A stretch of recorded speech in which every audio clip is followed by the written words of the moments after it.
Hello, everybody. Welcome back to the Four Wide Podcast. This is your boy Cole. We got everybody with us today, even though we're really testing the limits today. We have Kent with us somehow. By the grace of What's God, up? he's here.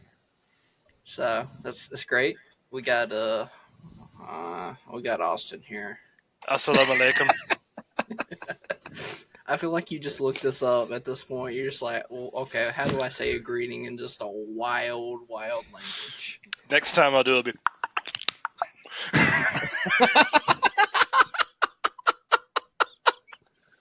Oh man, right. Oh my!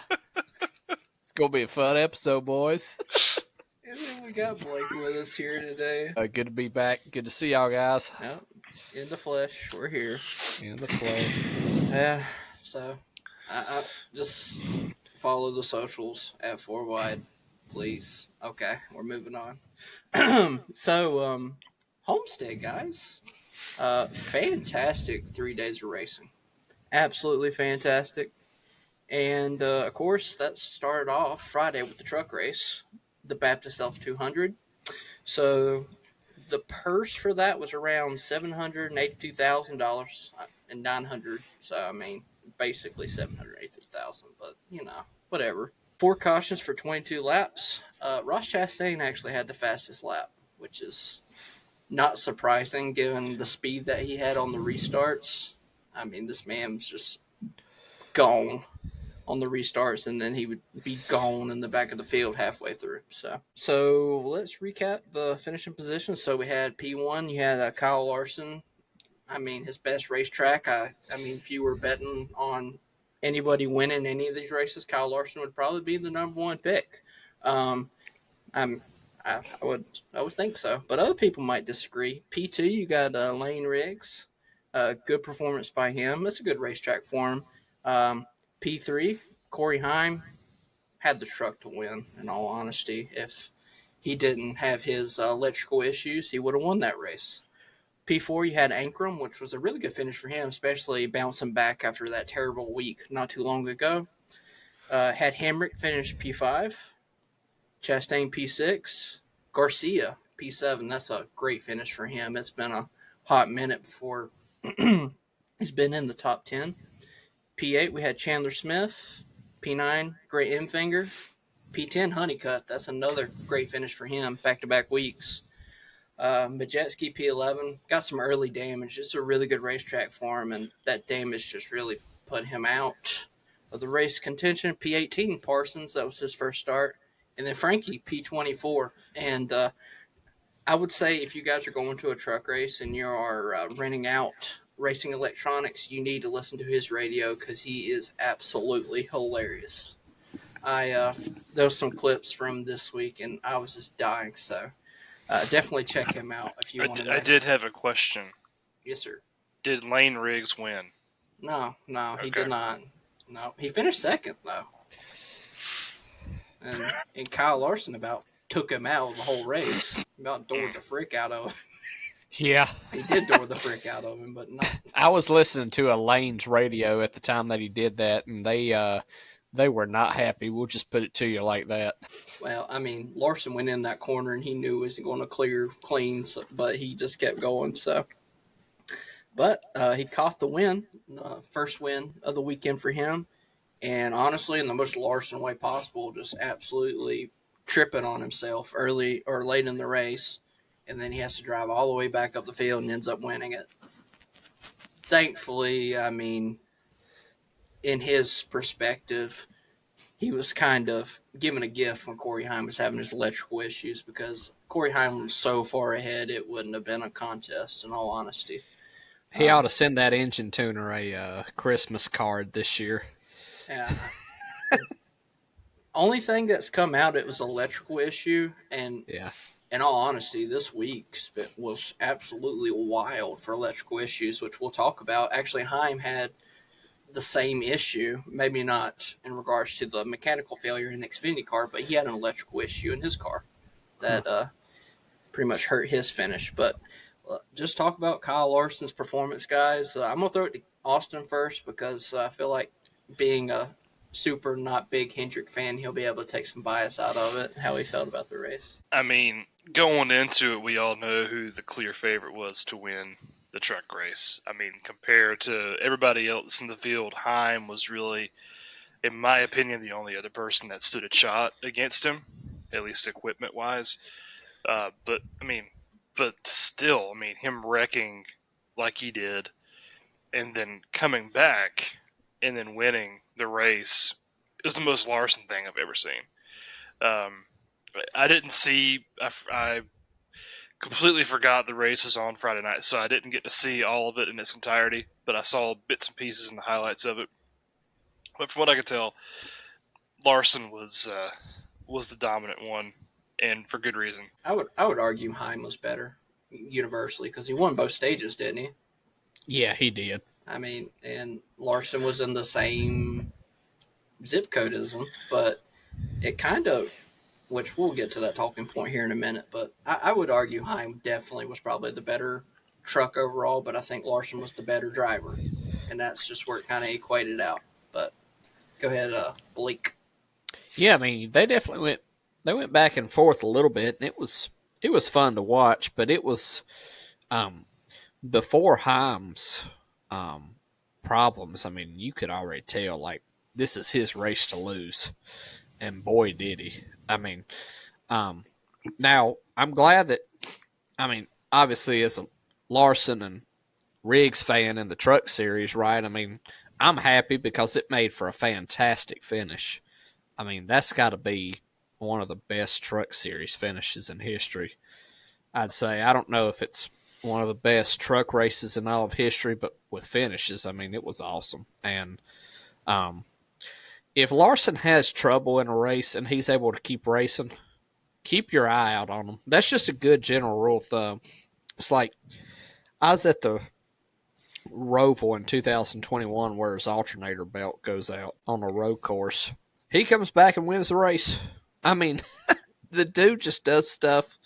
He's got a team around him, and he does the stuff too. It's just like almost superhuman at some points. Go ahead, Cam. Yeah, I just watching that race, and now I would agree. I think Heim had the best overall truck, but then you also got to look at, this was the only race of the weekend that was run at night, and I heard this point brought up, and I think it's a really good point. At night, naturally, you're going to have better grip.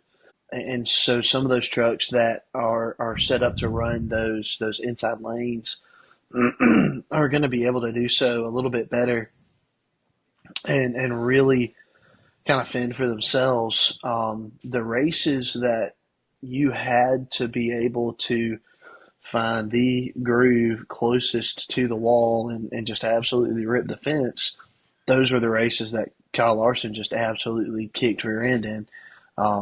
And so this one was a matter of, I agree. I mean, Heim was running away with it until that, electrical issue there at the end. Obviously that bit him, and that was the reason that he wasn't able to hang on. But watching Larson charge through the field was just fun. I remember being at Atlanta in 2019. And watching Kyle Busch speed on pit road, or maybe he lost a wheel. Something happened where he went all the way to the back of the pack in the truck race. And he just worked his way all the way through to the front. And this is before they were drafting there. He had to wheel it through the field. And you sat back at the end of that day and you thought, okay, I just watched Kyle Busch win again. But then you're also thinking to yourself, yeah, but I also just saw a veteran just absolutely class the field. And I think that those in attendance that day are thinking to themselves, they're at Homestead. Yeah, we saw Kyle Larson win again. But at the same time, the guy's just one of the best to ever do it, right? I mean, he is one of the best to ever do it. And I think he could go down on one of these greatest of all time lists one of these days. We'll just, when we sit down for an episode about 20 years from now, that's what we'll be talking about, right? When his career comes to an end. But I remember Carl Larson. that's right. I don't plan on talking like that 20 years from now. I plan I on, hope I got a voice left by then. yeah. But no, I mean, you feel bad for Heim because he had it in the bag. He's the one that's trying to prove something, right? Larson's got nothing to prove. Larson runs through the field, finishes second in that race, and it's like, hey, great run, man. Probably shouldn't have even really been in the top five after after that spin, but way to go. But he ends up winning, so yeah. I mean, I'm happy for him. I'm pretty neutral when it comes to Kyle Larson. Um, I like seeing Hendrick Motorsports run well. Love seeing the Spire trucks do well and that sort of thing. But, that was just one of those instances where it just felt inevitable. I feel like this was a really good statement for Heim, though, because this really showed that he could run against the Cup guys. This was a really good show in that regard because we've mentioned it before. The Truck Series is a different animal for sure, but being able to see them on equal playing field, you would say, honestly, though, it might lean a little bit more Heim because he's got more time in the seat, especially the last few years. But you have the talent level that Larson does. You can probably sit in the 2001 Jeep Cherokee, put drag radials on the fronts and put no tires on the back. He'll probably get a top 5 out of it somehow. But Literally give him a tractor and he'll probably do it. Oh yeah, the anything Ross with an engine. Chastain Kubota special there. But I felt like it was a really good showing for him. So it was good to see that in regards to him. And I've gotten to the point where Kyle Larson's almost starting to turn into Jimmy Johnson for me. It's like, God dang it, he won again. And you hate to be that way. You really do. But after you see someone just win so many times, you're like, well, gosh dang, this guy's absolutely fantastic. But I would love to see somebody else win. I do get frustrated with Xfinity and Cup, not Cup, Xfinity and Truck having some of these Cup guys run because it feels almost unfair to the rest of the competition, and I feel like it takes away from the playoff push as well. I mean, I understand guys want to drive just to drive and get that extra track time and get the money. I mean, because they're you do get money and a trophy for winning, but I feel like sometimes it does take away for those guys that are fighting for those already limited playoff spots. And I'm like, man, if you don't have a veteran like Larson or Byron or Bush in there or Chastain, you know, how much could these other guys have a chance to win? I don't know. It's just me, but sometimes, I Yeah, I used to feel that way too, honestly, because it felt like every other weekend Kyle Busch was just dominating the truck Yeah, and the Xfinity race, right? And when he goes back down, he still is. I mean, he won the last truck race I was at, so he's still winning, right? Um, he ain't washed, regardless of what Austin says. But, anyways, so I used to feel that way. Now, though, I like the regulations they put on it, so that way they're just not out there just absolutely stinking up the show every single weekend, and that there are certain races where they're just straight up not allowed to participate in those races. But at the end of the day, that sells tickets. That puts butts in seats, and that gets people to the track. It's like, hey, look, you're going to get to see Kyle Larson on Friday night. Oh yeah, yeah, I'll go. I'll watch that. You can make the argument, man, they should just show up for some of these other guys because man, they put on a good show. And sure, but they don't know that until you get a name like Larson out there to run against them, and then they actually go out there and run well.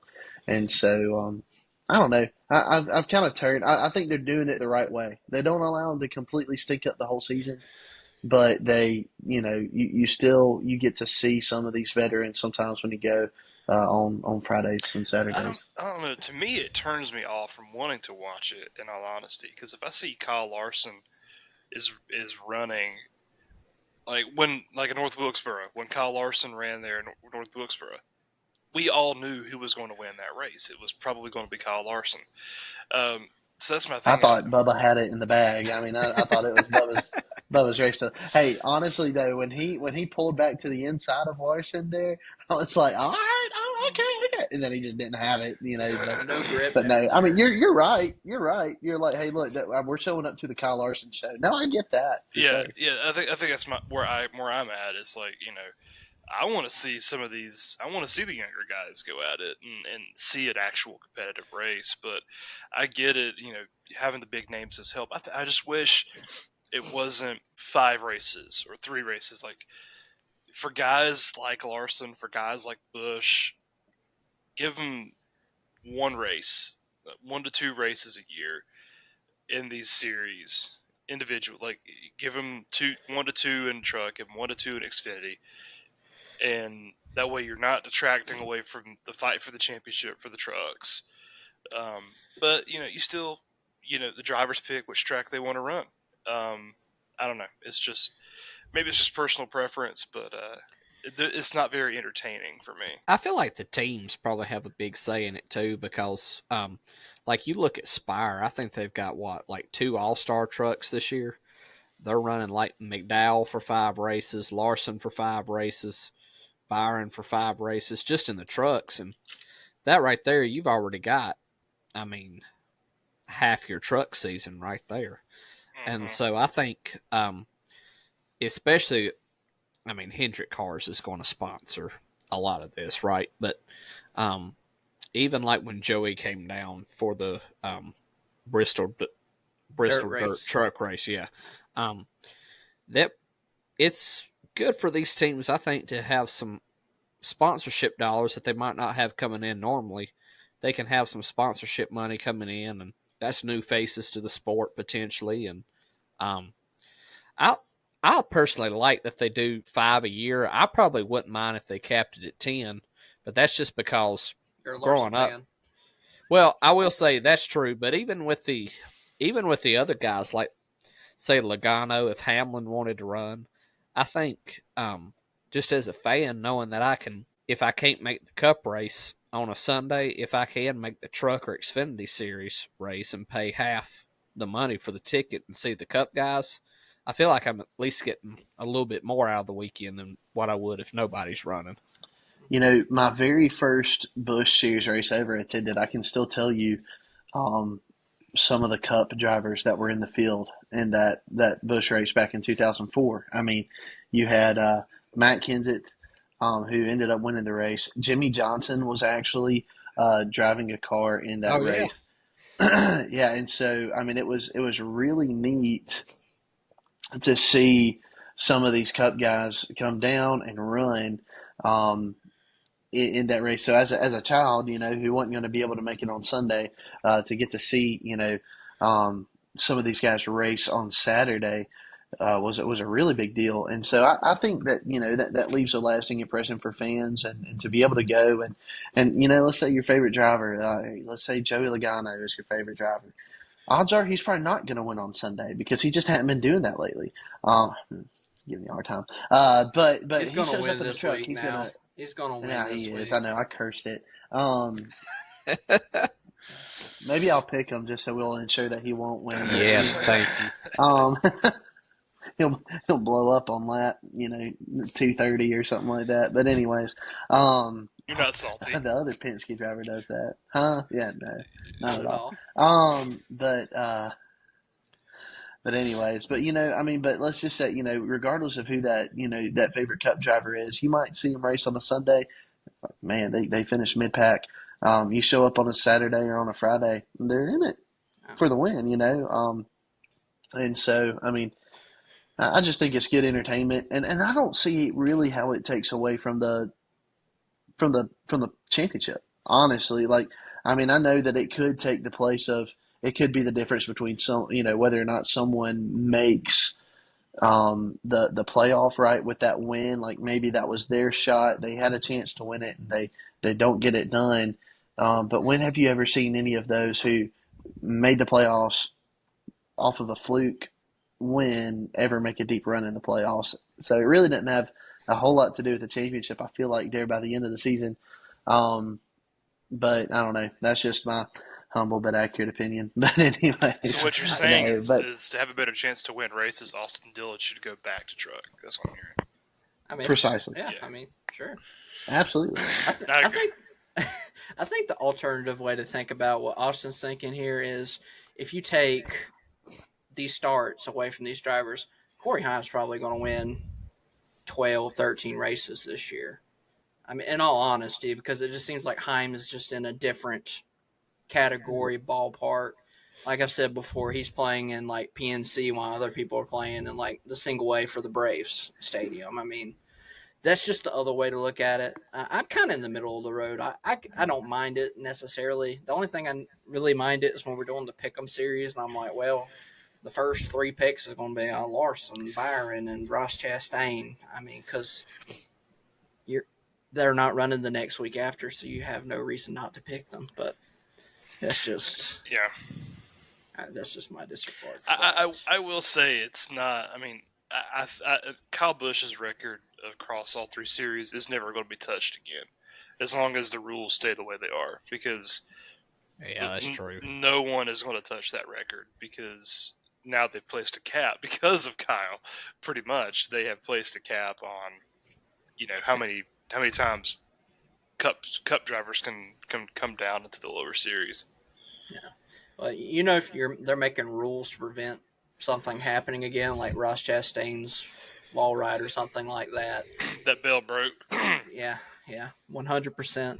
I just want to shout out Honeycutt. Had a fantastic start, and he's doing really well this year. In all honesty, really strong competitor this year.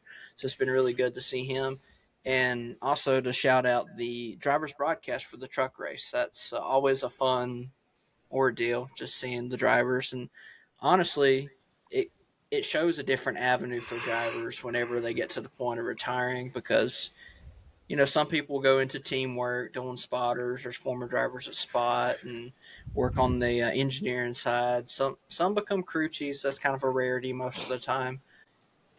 Broadcasting is very much an avenue that I feel like a lot of them should consider, especially ones with great personalities that are not really showcased, like Austin Cindric, for instance, because he's a very funny person, in my opinion. Can we talk about the Hocevar Chastain Oh interview? my gosh! Yes, I was like, how's this going to go?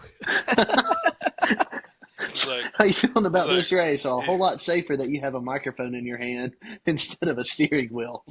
Boom! That was crazy. Hey, Ross is not afraid to say what he thinks, and he drives like it. So That's why he's a fan favorite. yeah, well, probably the wall ride's the reason he's a real favorite. In all honesty, but he wasn't a fan favorite before that moment. he definitely wasn't a driver's favorite. I was about to say, I saw a lot of one hats and shirts, but nobody in the garage pulled for him, that's for sure. Yeah.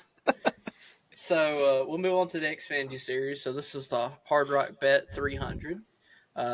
Pretty decent purse, so 1.6. 6 cautions for 31 laps, 19 lead changes between 11 drivers, so a decent amount. Of course, you have to calculate in your fuel strategy. People passing for the lead over that. That's kind of wishy-washy, but I went from last to first on a you restart. did real quick. You did. I thought Austin Hill might have had it at one point, but he had That restart was a dang shame. Yeah. Larson lover over here. P1, Little Gator got the win that was taken away in Phoenix, essentially. The racing gods taketh away and they giveth. So that's pretty much how that worked. Great for him. Another straight win for him. Austin's looking pretty good points-wise now. Getting 2 wins, playoff points and whatnot. That's pretty good for old Gator. Might go back-to-back this year. Sam Mayer, P2. I mean, he just drove a phenomenal race. Hit every restart perfectly, 100%. until And he hit. Yeah, he's the best restart. I love Mayer. I know you do. I think he ought to be getting cup rides left and right. Where's Rick Hendrick when you need him? I believe Blake's just a little petty, just a little bit, It's since not- Larson's his favorite driver. It's not petty if it's true. That's pretty petty. Blake's about to pull Yeah. out that you keep having his back. Blake's gonna pull out that man. He looked dang good in the 48. Hey, Blake, how's your recliner driving right now? Oh, It's, man. it's decent. Decent, good. Yeah. Austin Hill, P3, really good racetrack for him statistically, so didn't surprise me at all. Granted that I picked him. P4, Kyle Larson, had the best car all day long. So, I really Really a dang shame. What was that, Austin? You can go ahead and say it. 1, 2, 3. Yep. Yep. Yeah, who did I even pick again? Sammy Smith. Yeah, that was stupid. You should have Anyway. R.I.P. you should have waited to pick him this week. He's Yeah, really good at Martinsville. Oh, man. I thought Just last like year you he should have was waited gonna on win. Blaney. Oh gosh, yeah. Kid, that was a really good pick. It was a good pick. It was a good pick till it Till he wasn't. went kaput. Golly. P5. It's a curse. It's a curse. I mean, it's got to be. I don't know, like. The man, I got drivers are going to start paying attention to our podcast because, like, where's this Honestly. voodoo coming from? That's who right. Who did Kent pick this week? Oh gosh. Here's this Oh, Camp man. Brownville in North Georgia. Get him out I of ain't here. ever picking Byron again. They're going to show up with pitchforks to your house. P5, Sheldon The Creed. Georgia witch trials. Oh gosh. Golly. No. What you need to do is you need to go to some sort of like Pentecostal faith healing church and have them do the shamala hamala on you and break that generational curse. And then claim you can live to 120. Boys. All right, P5. Yeah, that's right. That's P5, right. Sheldon Creed. P6, Jesse Love. P7, Brandon Jones, another great finish for him. He's shown that he belongs in that JGR ride.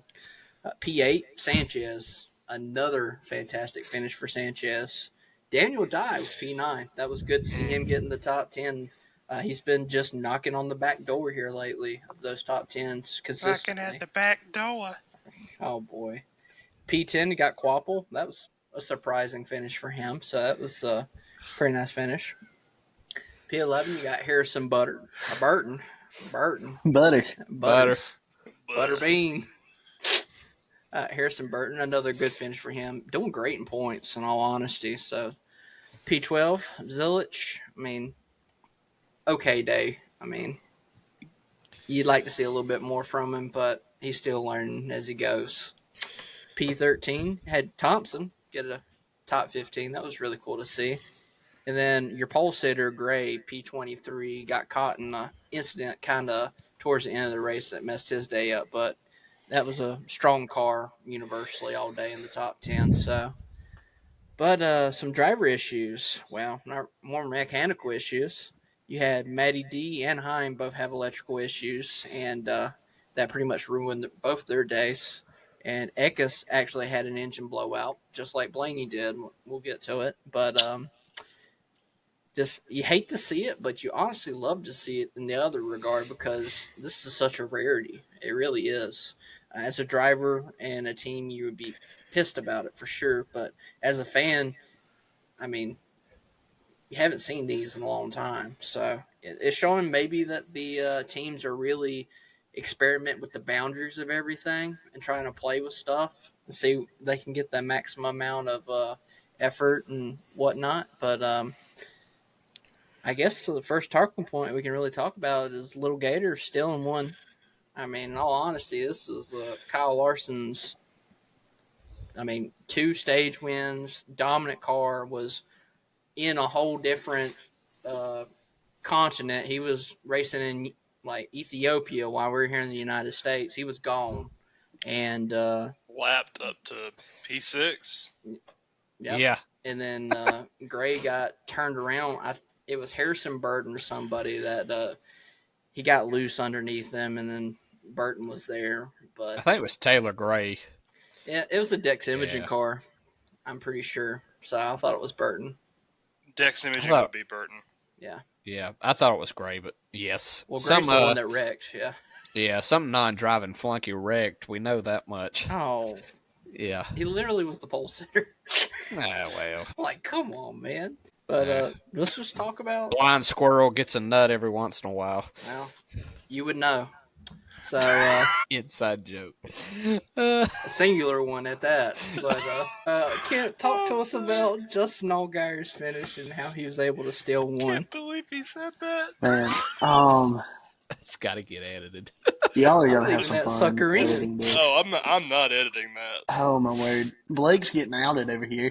Anyways, yeah, man, I'm a huge Allgaier fan, and I kind of brought this up last week in our group chat, but I think that he has some legitimate potential to be to find himself on a NASCAR Hall of Fame ballot one of these days. Um, you just look at what he's done in the sport, and then when you're consistently good, every now and then you'll have a win fall in your lap just because you were there and you're able to take advantage of a situation. There's no doubt in anyone's mind, Larson, that was Larson's race to lose, and he lost it. And you know, there's some debate on whether or not maybe he should have gone a little bit earlier in the zone, that sort of thing. Could have avoided some of that. But what happened happened. Allgaier took advantage of it. You don't just sit back and go. I mean, here's the cool thing about NASCAR. In a football game, you get the brakes beat off of you, and you get to the 2 minute timeout there towards the end of the game, right? And it's like that's 41-10. We're not coming back in this one. But in NASCAR, you can be running top five and be like, man, we're doing good. Someone's beating the brakes off of us, but hey, look, we're doing all right. And then capitalize on someone's mistake there, and with 2 laps to go, take a win. And so, man, just huge hats off to Allgaier for being there to be able to take advantage of that, keeping his head up throughout the day and racing to win it. And stealing one, but I mean, he's like I said, I mean, he's consistently good, and when you're that good, you're going to be able to steal a few every now and then. You have to be able to capitalize on other people's mistakes. Well, and Absolutely. I'll say too. I mean, you look at how many races it's been just over Allgaier's career where he's dominating, and a last 2-3 lap caution comes out and he loses. I hate. I mean, obviously, being a Larson fan, I would love to seen him win, but man, I really was happy for Allgaier to see him be on the good end of one of those cautions, right? And I mean, you can't, like you said, Ken. I mean, you can't deny he's good, and when you're running up front, you're going to steal some. You might back into a few, but a win's a win, you know. And I'm super happy for him, especially now that he's won 2 in a row. Now, is that right? That is right. Yep. So, See, that's the um, motto I live by as a Byron fan. I'm like, hey, look, yeah, if you're good enough, every Cycle now and them then you up. back into them. that's So, right. anyways, Well, it could have been very possible 3 in a row, given what happened at Phoenix. He could have won Yeah, the last three yeah, races. for Which sure. I yeah. mean, I mean, think about and the then storyline. 3 wins in a but row. It's like Bell level. yeah, I mean, but they're going to Martinsville, and Allgaier doesn't. I mean, like he's not going to be a pushover at Martinsville. No, So, I mean, he's not it could still happen. fantastic at Martinsville, but he's not terrible at Martinsville by any means either. Right. So, you got anything else to add there, Austin? Well, I mean, the win definitely wasn't handed to him. I mean, No. he drove that restart. He pushes Austin Hill out to the lead, throws a block on Creed going into turn one, and then gets behind. He did this all in one turn, which is what was crazy to me. He gets into Yeah, turn one, blocks Creed, comes down, and then Hill tries to block him, and then Allgaier just drives it deep into the corner, gets the runoff, and by the time they hit the backstretch, he's got the lead. Um, that was some of the cleanest driving I've seen in the span of finish line to turn one to two that I've ever seen. Like, just absolutely phenomenal. So, yeah, I mean, I didn't think Allgaier was going to win at Homestead. I didn't think, I mean, he didn't have the best car,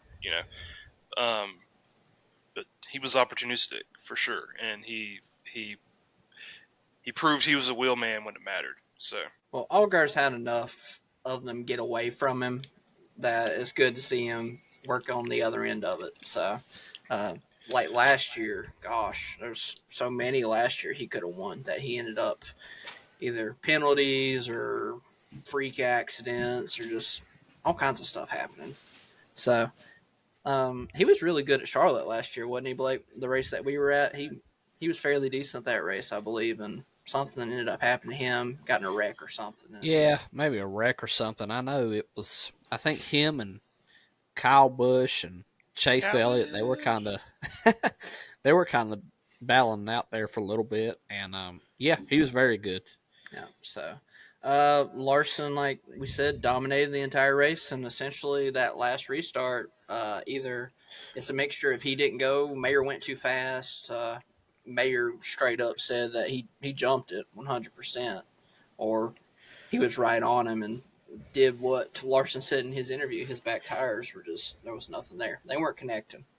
So uh, you got to be gutted because that was the sweep right there. In all honesty, that one restart, and we hadn't seen that since Kyle Busch did it. It would have been a cool spectacle, and then I know a whole bunch of people would have bought the diecast set that's got all three cars and super valuable kind of deal stuff. But just one restart takes it away from happening. So I did want to mention, you mentioned Brandon Jones. People don't, a lot of what we didn't talk about is this man started last. he did. And he got a top 10 finish out of that. So props to Brandon Jones for a heck of a drive. Yeah, for sure. It's always good to see, especially him after last year. Last year was a horrific year for him. So I think he's a lot more comfortable over there in the Toyota camp. In all honesty, and it was also good to see Josh Gazoo Toyota Gazoo Racing. It was good to see Josh Williams be able to finish an entire race this weekend. Poor guy. Yeah. He's been He did start. I know they were talking about Ty Dillon was a maybe. I never did see if he started or not.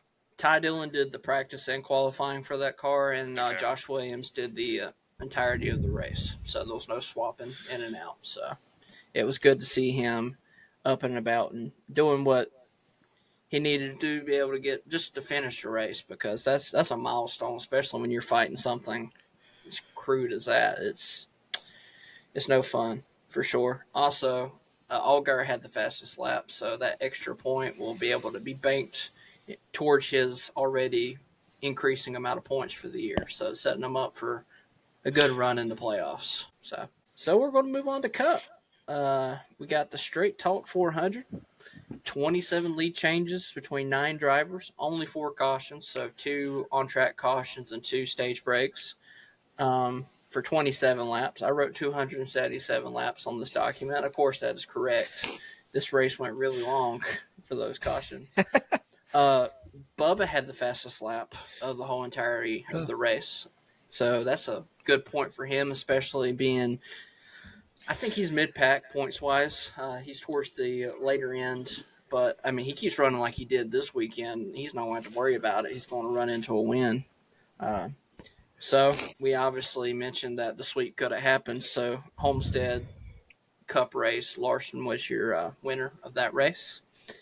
P2, you had Alex Bowman, had a fairly mediocre ride, stayed around in the top 5, finished second in 2 stages, and I mean, just hang in there. That's all you can do.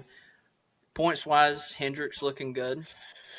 Bubba Wallace, P3.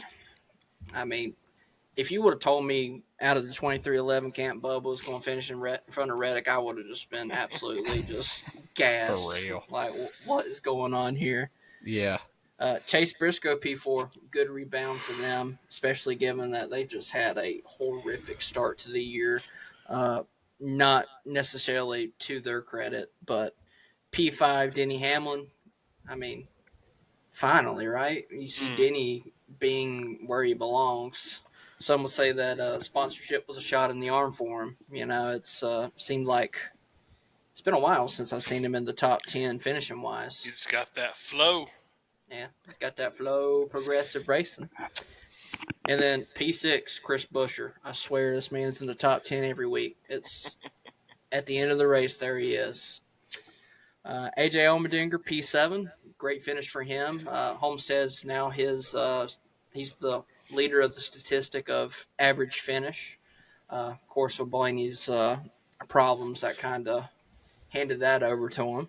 Just want to say I talked about Dinger last week on the pod about how he's, for some reason, this is the oval that connects with him, and he was in the top 10 all freaking day.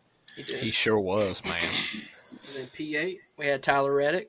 Pretty sad day, in all honesty, if you're him after coming into the race last year and just doing work the entirety of the race. Ryan Priest, P9. That's fantastic for him. That's back-to-back good weeks. And Justin Haley, P10. It's Spire cracking that top 10. That's good to see. Great day for them. Yep, Smith P11 for Zane. That's pretty dang good. Uh, we thought Noah G was going to be up there, and he was consistent for the most part all day, but just didn't work out for him. And then P12 Byron. I mean, honestly, if he didn't have to recover, he was probably going to be a top 5 car for sure. I mean, he looked really strong all day. Was running kind of like Alex Bowman was up in the top 3, top 4 all day, and just got that penalty for some kind of, was it interference? I forgot what it was. It wasn't speeding, I don't think, but had that penalty that sent him back. So I'm sure Kent was upset by that. Yeah, I was actually in the car driving and wasn't paying attention to the race, and the next thing I knew, he was outside the top 20, and so I was scratching my head and just was told that he was penalized on pit road, but never dug more. I just I assumed it was speeding, Yep. but I don't know what it was. Which But is surprising for Byron because last year he was the cleanest driver on pit road. He didn't have any. I don't think he had a penalty all year. I could be wrong on that, but I remember last year they were saying his crew and him were the most mistake-free team on pit road. If he did have a penalty, he may have had like one. I remember we talked about it. I think at the beginning of the podcast when we first started, we talked about it. But yeah, that's interesting for sure. And then drivers that had terrible issues. I mean, head goes to Blaney. Literally the worst explosion in next gen history of an engine. I don't know what Penske's doing. I don't know if they're throwing NOS energy drinks into the motor or what, but I mean, this thing's gone. It was a smoke show. And then Hocevar also had a failure in regards to, I think it was his engine as well, which you hate to see, but Are engine failures back, boys? Are we back to having? we can only hope, right? I mean, when I went through and watched the 2004 season, there was at least 3 or 4 blown engines a race. Like it was such a common thing. Yeah, that's wild. Oh, sorry, I was looking up some the penalty reports for the drivers to see if I could get anything to come up, and it says Austin Hill had a penalty for safety violation. His lug nuts were not properly installed, so interesting. But I was trying to figure out what happened to old boy Byron. But I mean, Larson looked incredible, guys. I mean, best car other than Blaney. I feel like Blaney would have had it signed, sealed, and delivered. I mean, checker flag in hand, driving with his knees. I mean, it was a wild, dominantly given car, and then of course that happened. So, I mean, if anybody was going to be able to track down these drivers that were up front and had so much space in between, it was going to be him. And he rode that high line like he was surfing, and just that was the end of the day for Bubba and Bowman because they couldn't keep up there. They were going to force to be made mistakes when uh, Larson wasn't going to make any. So, what was y'all's overall thoughts about the finish in regards to Larson getting past Bubba and then getting past Bowman towards the end of the race? I mean, you definitely had a thriller there, but I think you had a couple guys. I mean, you could tell they were really just trying to get after it, and whoever could get as high as they could to the wall without touching it was going to win, right? And I mean, and I hated it for you, especially Cole with Bowman, right? But as a fan, I kind of appreciate seeing some guys get to the wall a little bit because that shows that they are really trying because they are really desperate to win. They know what is at stake. I mean, and so as a fan, I really appreciated the ending. I just appreciate that track in general. I mean, what a great track. I mean, if I just don't know how you don't like it if you're a race fan. I mean, this has got to be top 5 tracks on the schedule easily. And I hear that it could be going back to the championship race next year, which Shush, we'll get to it. okay. Shut up. I didn't see it. So I didn't. someone obviously doesn't read the Gosh, notes. Blake. Well, I didn't see it on here. I actually looked through it, but I didn't see it. It's literally the third bullet point. Oh, With the maybe. rumors of Homestead getting the final race in some capacity. Man, that needs to be in about 16 font next time. Okay. Blind, remember? Yep. Alrighty. But what about you, Austin? What was your overall thoughts about the race? I mean, I thought it was. I mean, it was entertaining. I think we all knew the Highline was going to be dominant going into this, but I don't think I expected it to be as dominant as it was. Um, if you were not racing that Highline, you were not doing well in the race. And so I thought everybody raced clean. I thought that was great racing, especially that battle between Bubba and Larson. I thought that was phenomenal for about 10 laps. Just watching, Bubba try to. I mean, you got Larson behind you. You got one of the best drivers in NASCAR behind you, and he did a great job for a good period of time, aero blocking and trying to take away Larson's line. So I thought it was great racing. I hated it for Bowman.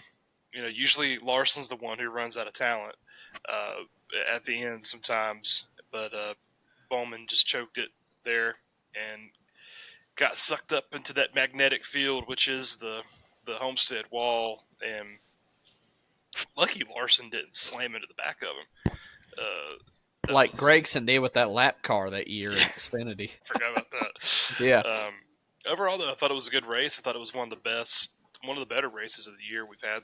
One of the better races of the year so far, and yeah, it was pretty good. Props to Larson. He didn't have the fastest car. He probably had the second fastest, but yeah, I think if Blaney doesn't go kaboom, then Blaney's taking home that trophy at the end of the day.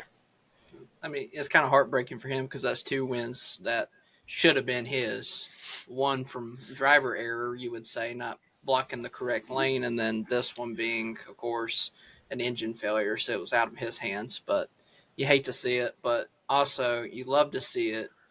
Him coming back in the fall, he's going to be really, really strong as long as they bring a similar car, just a little bit better engine. Just turn a bolt just a little bit more to the right, and we might be all right.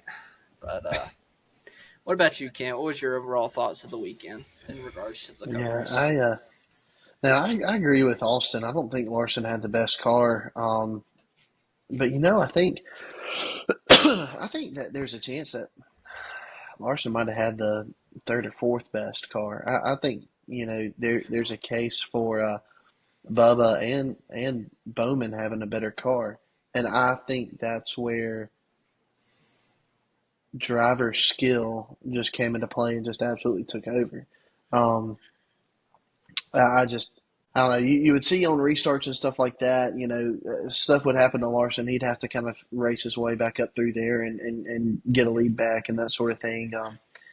He didn't exactly, which I wasn't around the TV the whole time, but it appeared to me he didn't just kind of lead wire to wire like he did in the Xfinity race, but there at the end, especially, he's just able to be so mechanical about how he hits his marks in the corner, just sailing it into the corner way, way harder than any other drivers or seem to be able to literally ride the fence, right? I don't think you could have fit a sheet of paper between him and that wall.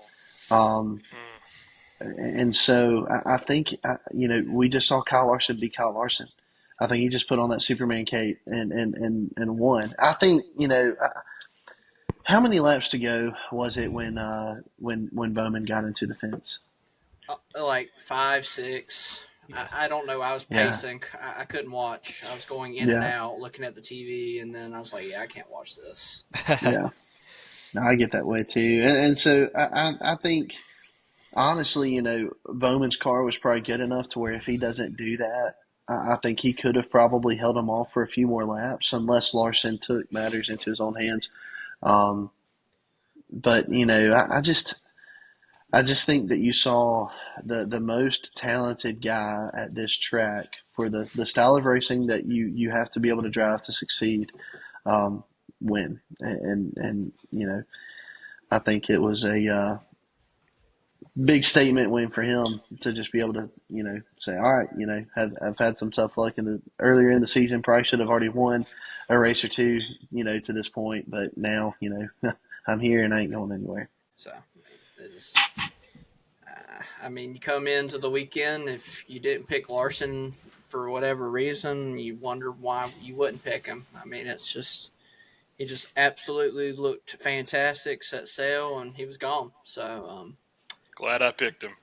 I'm sure you did, Austin. I'm sure you did, especially in the last spot. That was fantastic. I don't know I don't know how that happened. I don't either, man. It's Who wild, knows? especially given that the person that had the third pick is his favorite driver. But anyways, Well, I mean, some of y'all could have picked him too. I couldn't. I've already Kent explained literally this. couldn't. I've I explained could this. not. I know Kip, but I wouldn't you have picked could him have. because I've been saving Reddick for like weeks. Well, I've been saving Reddick too, but still. Oh yeah. All right, whatever. Yeah. So what you're saying is I picked Reddick, and you're like, oh frick, I don't know who to pick now. That is true, because I was going to pick Reddick going in today. So So Going who into was your last pick? week. Byron. Byron. Yeah, that worked out real great. Imagine picking Byron the week before Martinsville. Well, Byron had been a lot more. Okay, in my defense, though, Byron's been a lot more consistent than what Larson's been this year, and so I'm like, well, Byron seems like the safer pick because who knows if Larson's going to win or run into some tire or the barrels this week. Byron has been a safe bet top 5 just about every single week, and Yeah. this past weekend was going to be no exception until the pit road mistake. But he's had speed every single week. It's been really cool to see him run near the front and have a shot in all of these races. I think this was probably the first race where I thought to myself, okay, he legitimately could finish third, maybe second, but he wasn't going to have anything for Larson. Yeah. So Or I knew if he was there. I knew Right. Byron wasn't going to do well because in practice they talked to him, and he was not confident in the car. He straight up said, he's like, I'm just not. I don't know how to feel about this car. And right off the bat, I was like, picking Byron, that's a risky move. Because Yeah. whenever a driver in practice is like, yeah, I'm not a big fan of the car, that's a big red flag. And then he didn't really qualify that great. He didn't do horrible, but he didn't qualify great either. Yeah, I didn't. I can't really watch a lot of the practicing qualifying, but I mean, and I know this sounds probably like bad in hindsight, right? But if I would have known he wasn't feeling great about his car, I probably wouldn't have. But just based on what I saw on the NASCAR app, I mean, it looked like he was having a good weekend, one or two adjustments off from the top. But granted, that was just based off the NASCAR app. Which, I mean, he was running top 10, top 5 all day. Oh, yeah. So Yeah, he was. He just So, stepped One on mishap. stepped on his toes. The crew chief stepped on his toes. Whatever. Oh well. You But, win some, you lose a lot. Speaking about losing a lot, let's talk about Blaney. I mean, just absolutely just this year's been rough. It's been a Kyle Busch-esque year for Blaney starting out. Which, I mean, if you really think about it, last year it was kind of the same thing. Wash! I'm kidding. I think there's a lot of talks. How many? I would be very interested to see if you count all last year and the start of this year, how many DNFs he has, because I can think of a lot. In all honesty, it's been I mean, last year was the same story, wasn't it? I mean, till he didn't Iowa. till Iowa, he didn't get a win, and he came close, but he also really struggled. So he never does good first half of the year, it seems. So, Kent, I'll let you start off with Blaney. Man, how do you feel about him? You know what? I know you picked him this week. Honestly, it's all my fault. It's on me. I take 100% of the responsibility. When I picked him, it was over. No, I mean you gotta be doubting everything, right? Blaney is a very talented driver. He's a champion of this sport, a recent champion at that, driving for a premier team, right? Um, so I mean, I don't know. At some point, there's got to be a common denominator somewhere, and so is he pushing the car too hard? I doubt it's that. I mean these engines look, they hadn't been blowing up because they hadn't been pushing them, right? Like they don't get near out of these engines what they're capable of putting out when it comes to just horsepower, raw horsepower. They're just not. They're limited in some capacity, and so that's why you hadn't seen this many engine failures, and so that's why I agree with. I think it was you, Blake, that said maybe they're just trying something. Um, you know, that to find something, to find that extra horsepower or something. 10, 15 horsepower that can just kind of give them an advantage. Whatever it is that they're doing is working, right? Like he shows up and he's the fastest every single week. Um, and the story is always Ryan Blaney's coming from the rear. Like he's on his way through the field. And if he ever gets to the front, man, he's just going to be able to take off. And then it always seems that as soon as he gets near the front, something happens. And Yeah. so I'm sure he's doubting himself. I'm sure that he's doubting his team. But that Penske's going to figure it out. They've got a lot of stuff to figure out too. I mean, honestly, we joke about Joey Logano, but he's way, way, way too good of a driver to not have a top 10 yet this season. So there's Most got to be some laps led. stuff. Most laps Yeah, led of all the drivers, but no top yeah. tens. And some of it is luck, right? Like some of that is, man, he just caught a tough break, right? And some of it is they're lacking in some capacity, and so. But if you know Penske, they show up in the fall, and so I think if you're Ryan Blaney or if you're around Ryan Blaney, you got to be telling him, don't worry about it. We got this thing figured out. It's a science. When it matters, you're going to be fast, and Joey that's all that matters. Joey's first win last year was what? Nashville? Yeah. When you And that say what? like 15,000 gallons of Yeah, gas. got And him into the playoffs. comments on social media were like, check his fuel, check his Yeah, fuel that fuel line reserve. was wrapped around the car about 6 or 7 times, but Yeah, anyways. But I mean, but still, like Nashville, that's a summer race. So like, and he wasn't even close to. Well, yeah, he wasn't close to winning a race aside from the All Star until then. But even Nashville, I mean, they didn't have speed. And Mm-hmm. so the whole story was, they're like, man, how'd you save that much gas? It's like, well, when you are that slow, you don't burn as much gas. yeah, And so it really wasn't even until after that they really picked up the pace. And it was all of a sudden we saw the Joey Logano that we're used to seeing, running at the front and dominating races. It just, so Penske, like I said, they get their stuff together every year. I mean, the last 3 years in a row, they've gotten their stuff together, and so they'll get it together again. Um, I think that if you're Ryan Blaney, you're gonna be worried, you're gonna be frustrated, you're gonna be questioning a lot of things, but you don't need to be. I mean, he's gonna be fine. still early in the season for sure. Just like we talked about last week, it's there's some drivers that are really hot and they start and they cool off, kind of like how Byron did last year. Byron was lights out first 5, 10 races of the year and just kind of disappeared towards the end. It happens. And then you have drivers who start out really, really slow, and then towards when it comes to that playoffs or even before they start getting those top finishes, and then they start getting those wins. But the crazy thing about Blaney is, I mean, he's been right there. I mean, he's could have won 3 races this year. He definitely should have won Atlanta. There's no doubt in my mind Blaney would have won Atlanta if he wouldn't have gotten just gone, just loose. But I mean, it is what it is, and I like Blaney a lot. I think he's really good for the sport. Um, it's kind of almost like a throwback ish driver. He has the hair like the old school hair and just very quiet to himself, but has a good personality. But I would love to see him finish here in a top 5, top 10 consistently, and then finally getting that win. But I mean, you also have to think Iowa was his first win in like what, a while, wasn't it? Hmm. It was a big win for him.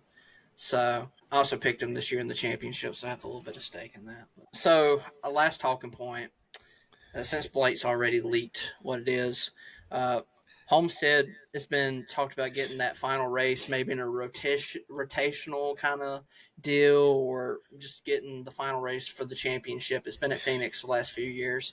Of course, Homestead used to be the home of it, and we talked about that last week with Austin's presentation of the history and whatnot, and the track changes. But my mind really goes to a question of, what do they need to do to make this race more of an attraction, given the tourism of the Miami area? If you've ever been to Miami, it's a crazy place. There's so much going on.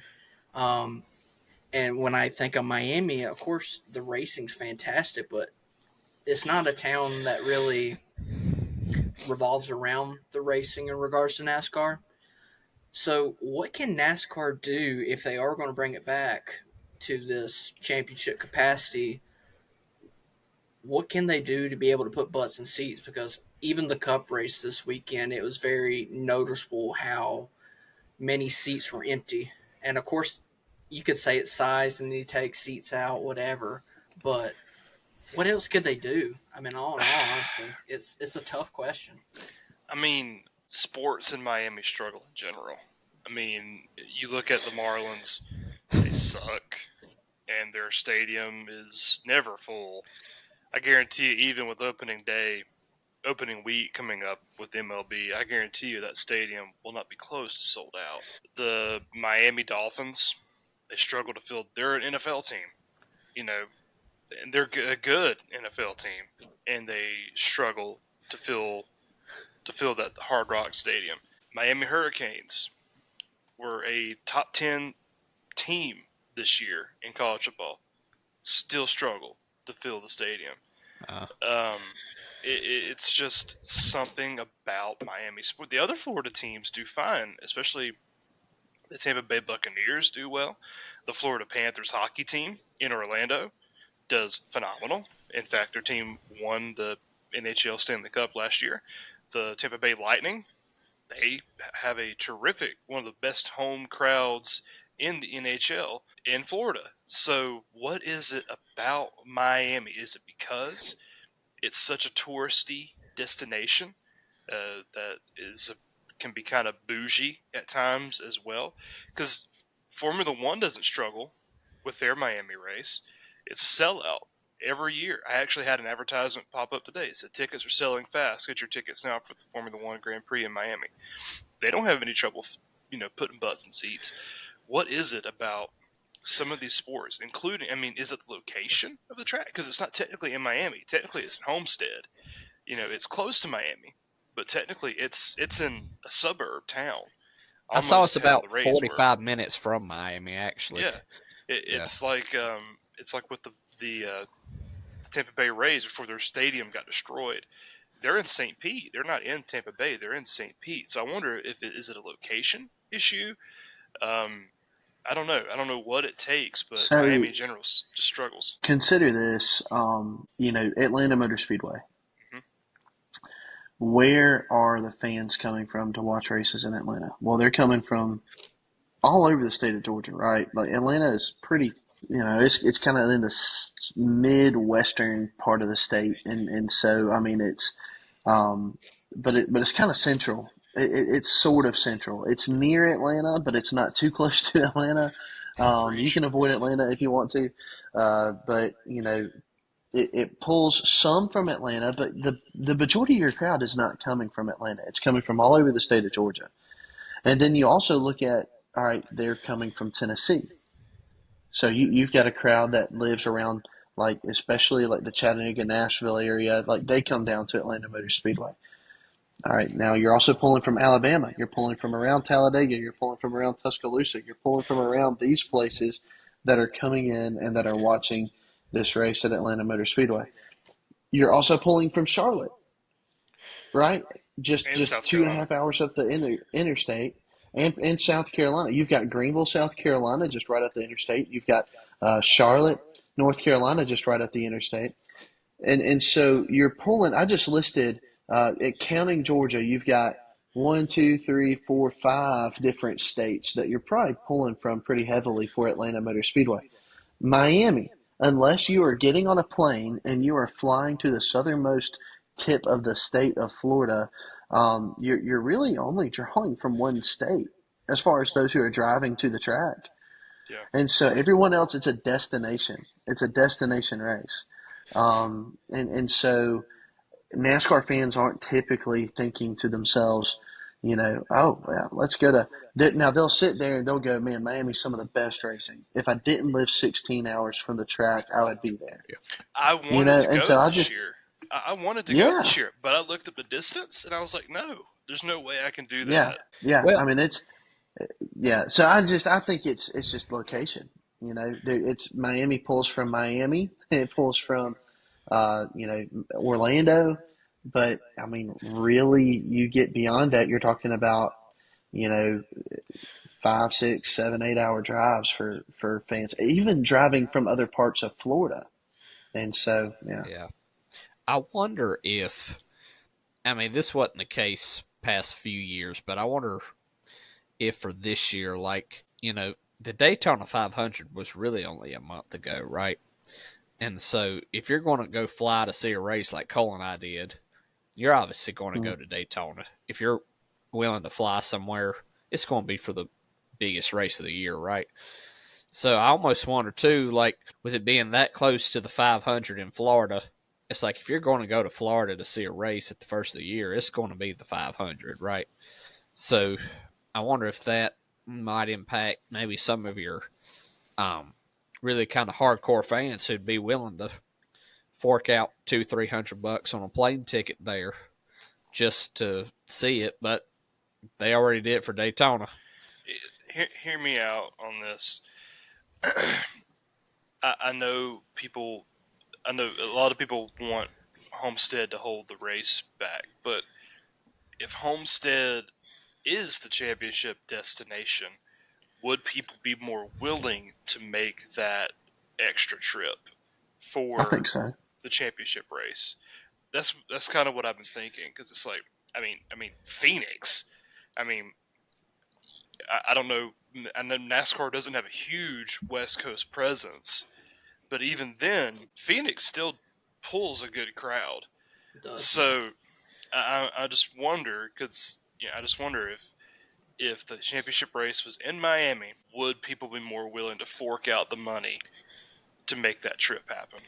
Well, I think so. I mean, you look at all those years it sold out, right? Because it was a championship race. I mean, they had, I think for some reason, 2016 wasn't a sellout.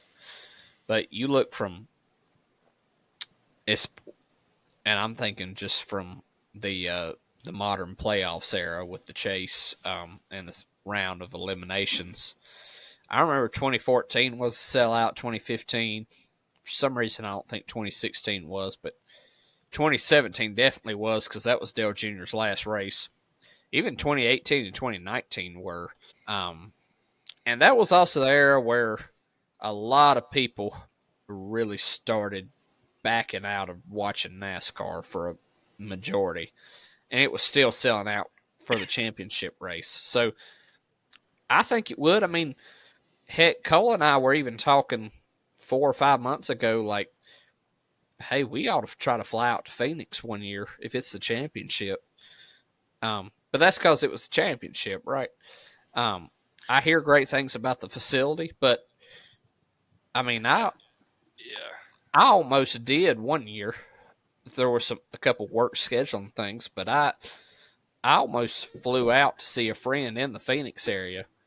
I would have been able to catch like the truck race championship, but I mean, think yeah, about it. Like, if, like I think there's two factors play into it. I think your Florida fans, like you said, Blake, I think you made a good point there, talking about Daytona just happened, a month and a half ago, and then we're already racing in Florida again. But the only downside to it is it's like, as Kent said, it's about as far down south into Florida as you can go, and so I think that puts I think that has something to do with it as well. I think there's a lot of factors that factor into it, but it's like, why would I go to Homestead, Miami after I just went to Daytona to watch a March race at Homestead?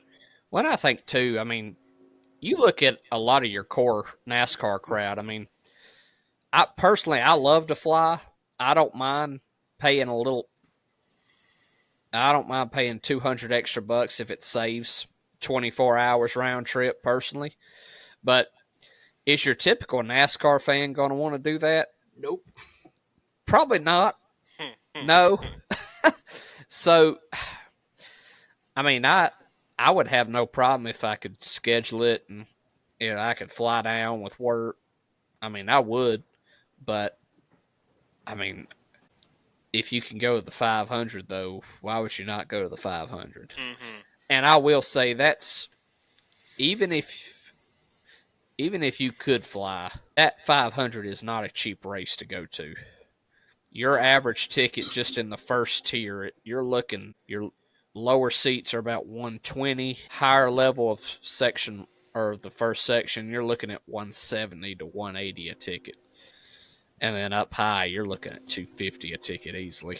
So, and then if you got to pay for a hotel and plane tickets, you're looking at $2,000 just right there. So, I mean, outside of the championship race being there, I mean, how do you force fans to come? Right? I mean, You can't. no, I mean, NASCAR people are stubborn. They're so stubborn. yeah, I mean, but you are right, Kent. I mean, we'll sit here. I mean, just us. We love the race. We talk about how it's a racer's track, but The racers love it. yeah, the racers love it. I mean, But man, if it wasn't 18 hours in a Now, car and yeah. $500 on American Airlines to get down there, Kent, Did y'all hear some? we'll have to make this your last point here, bud. Yeah. All right, this will be my last point. Did y'all hear some of the other rumored tracks? So probably the one that got me the most excited was Las Vegas.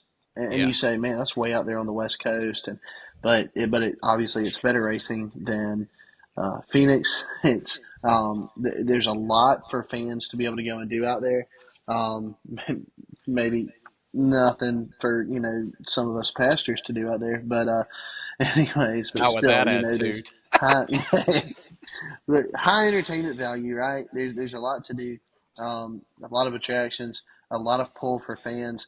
I think Las Vegas would be probably one of the best things NASCAR ever did.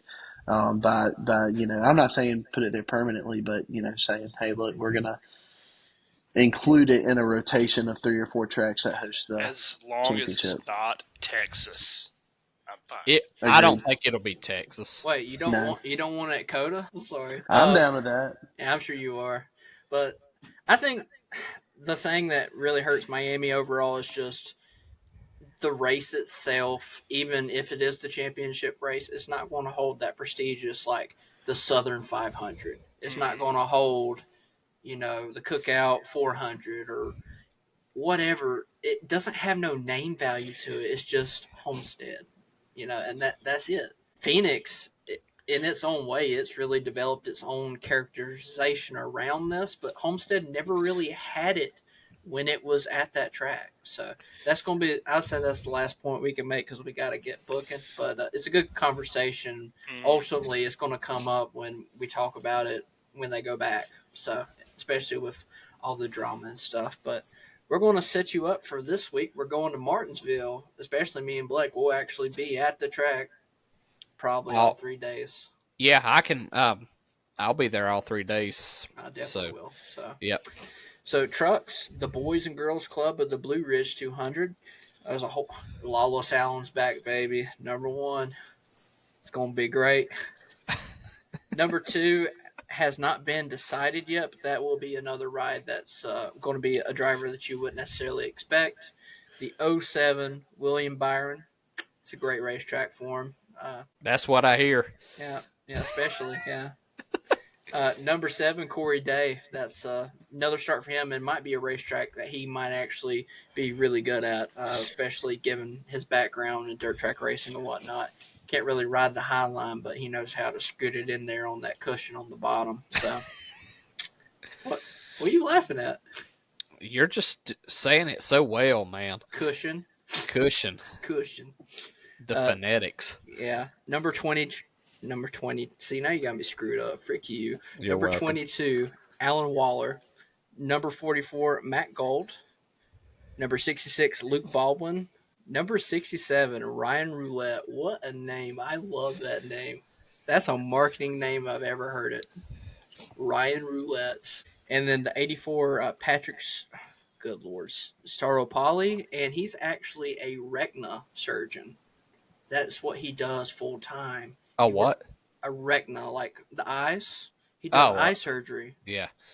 and he races part time. So that's a really cool story. So I thought that I'd throw that in there because I googled, of course, his name because I was like, I'd like to know how to pronounce it correctly. But then that came up, and I was like, oh, that's really cool. And I got distracted, so I probably slaughtered the pronunciation, but I don't care because it's a lot cooler to be able to say this man's literally an eye surgeon, like certified, board, everything. So look out for him. The Xfinity, you got the Marine Corps 250. You got '07 Carson Ware. Number 17, Corey Day. Another start for him. I mean, the guy to watch out, Eric Almirola. That 19 car, he's won 2 races back to back. If you have the first pick in Xfinity this week, if you don't pick Eric Almirola, you are an absolute, Dangling. yeah. Number 24, Patrick. He's making another start. The retina surgeon comes back, and the number 24, he's going to be killing it. Number 35, Graham Van Alst. Number 45, Brad Perez. There's a whole bunch of open cars. There's going to be, I think they said 2 cars won't make it, 3 cars won't make it, or something like that. Wow. Yeah, so How it's a many's big. on the entry list? Oh man. So 1, 2, 3, 4, 5, 6, 7, 8, 9, 10, 11 is what I have. So there's going to be a lot more than 3. I think the truck race is 3. I don't know I've how many. I've got. I think the trucks. I'm looking here. The trucks have 35. I think their max is 36. So I think everybody's good on trucks. Yeah, Xfinity, there's a lot. you've got 40 cars, so 2 won't make the Yeah. race. So, but, I mean, just a whole bunch of names. Dawson Cram didn't make it last week, which you hate to see it. He'll be back this week in the 74. There's so many names. Myatt Snyder making another return. Hopefully that he gets back in. And then you get to the Cookout 400, and you got 2 names. I know Blake's excited about Burt Myers, but I'm really excited about Casey Mears coming Yes, back. sir. My mind immediately goes to the Gecko car. Like that's what when I see Casey Mears, I'm That's like, that's the funny. Gecko car. I think of wasn't it Good. the 25 National Guard? Yes, sir. I was Yeah. about to say that when he won That's what I the. thought of. Was it the? I think of the 41 Target car. That's what I think of. See, it's like a whole different Yeah. Oh yeah, perspective that we yeah. bring here. We're like remember different paint schemes and whatnot. But I'm We're really 4 wide, excited. baby. Yeah, That's right. 4 wide. And I forgot to mention this. Michael McDowell is being sponsored by Rockingham this weekend. He's going to have The Rock on his car. I'm like, that's If you're so wild. mad. So I guess they're trying to sell tickets, man. I don't know. That's wild to have there's still a lot of tickets left for The Rock, surprisingly. so If it yeah. wasn't Easter weekend, I don't think Yeah. that'd be the story. I know. I will be there. Yeah. But that's basically what we're setting up. We're excited about this weekend. I know I am for sure. I'm hoping that this might be the second best Cup race I've been to Martinsville because that last year in the fall that race was fantastic, and luckily I know because I checked. Blake will have a mention about what particular element will be returning from that race.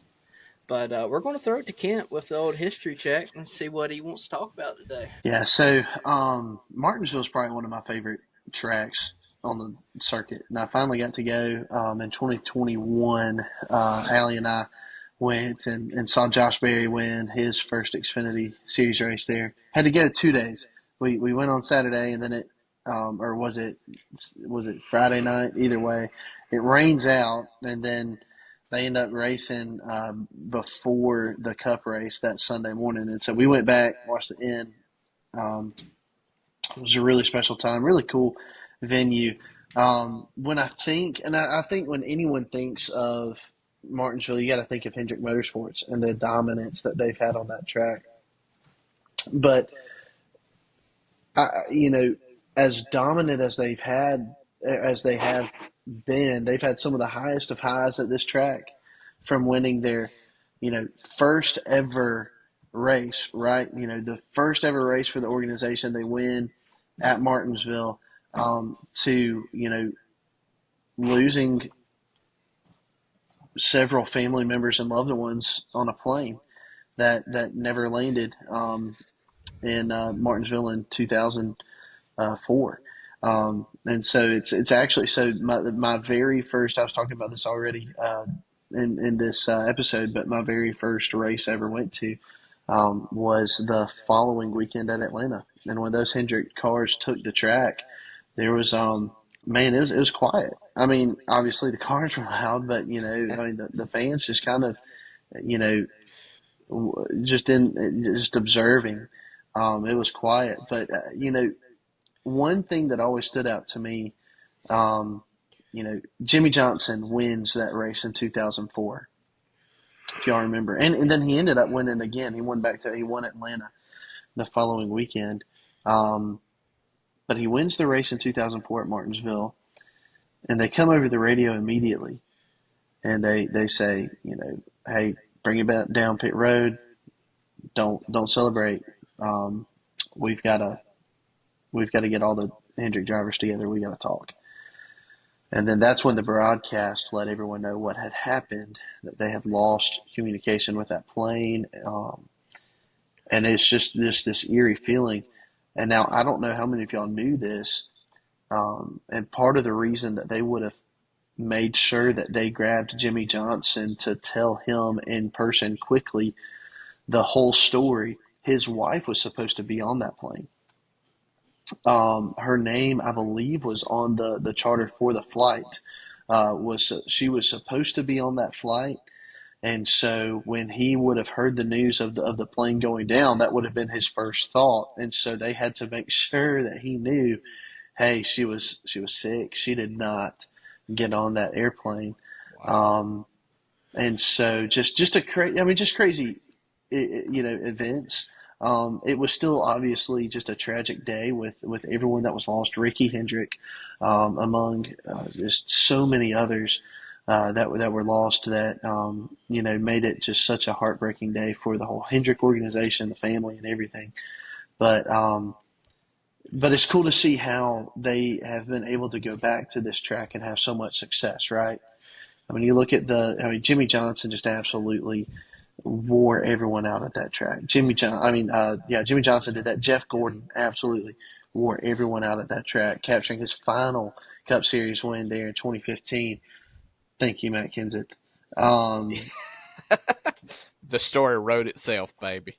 That's right. And so, anyways, but you look through, and then you look at some other big time Hendrick Motorsports moments, right? Like Chase Elliott clinching his spot in the Final Four in 2020 by pulling off a huge win there at Martinsville, when it seemed like all hope had been lost on his championship run. So there's just so many big events to kind of wrestle with how dark of a place it must be for Rick Hendrick to hop on a plane and go and attend a race, and what goes through his head.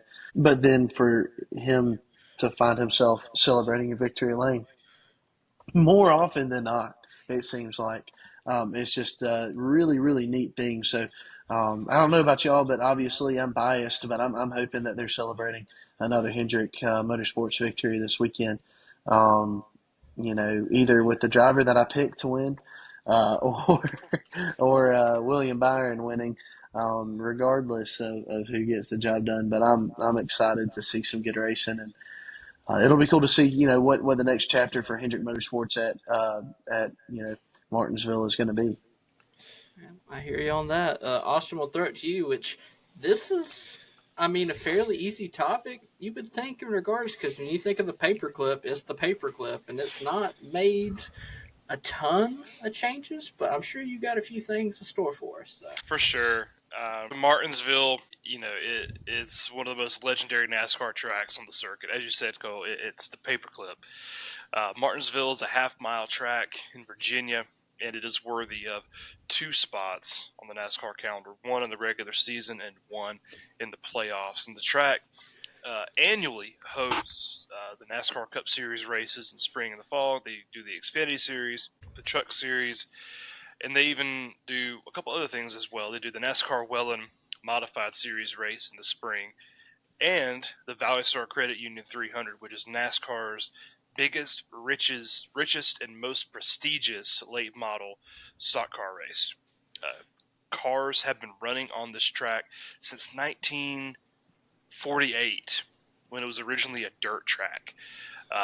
Cup cars have been racing here since 1955, and in fact, it is the only original NASCAR circuit that is still on the calendar. Basically, the track design is designed like 2 drag strips connected with hairpin corners. The front stretch is flat as a pancake, 0 degrees. Turns 1 and 2 sit at 12 degrees, so not a lot of banking. And turns 1 and 2 are noticeable because 2 lanes that you can run in, they're made of concrete. Those are you want to be in the concrete. You don't want to get up into the pavement. That's where the marbles are. That's where you get loose. That's where you get out of the groove and have the potential to get pushed back into the field. The backstretch, total pavement, 0 degrees. Turns 3 and 4, that's where you have the entry into pit road. Well, really it begins in the backstretch, but turns 3 and 4 made the same as turns 1 and 2. Concrete comprise the entry into the turns, the apex of the turns, and the exit of the turns. The last time Martinsville was repaved was 2004. An interesting piece of history here. The catalyst that caused it was the 2004 spring race, which I watched not too long ago. A chunk of the pavement of the track got wedged in the front of Jeff Gordon's car. It didn't matter. Yeah, it didn't matter. Competitive But- advantage. but neither the concrete nor the pavement has been repaved since after that race. Guys that are normally good here, I know Jimmy is not full time, but Jimmy Johnson is still an active driver. 9 wins at this track. Second on that list is Denny Hamlin with 5. And then you have guys like Blaney, Bush, Byron that are all good at the track. They all have more than 1 win. But the keys to winning here, doing my research into this track, I noticed in the old gen, starting position mattered.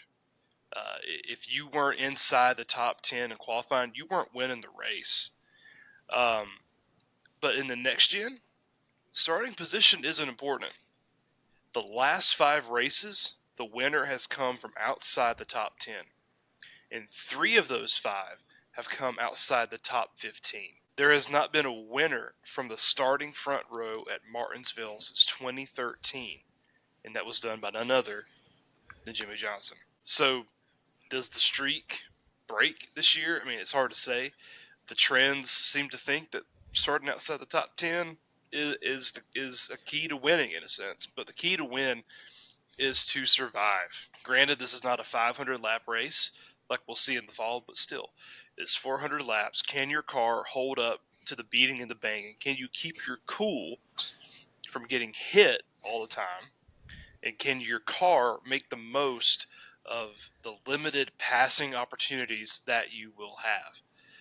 Martinsville, it's usually must-watch TV. I mean, can't bring up some of the moments. Bring up some of the best moments, drama moments. Danny versus Bowman, when Bowman was doing his burnout and Danny decided to be a little punk, and get head to head with him.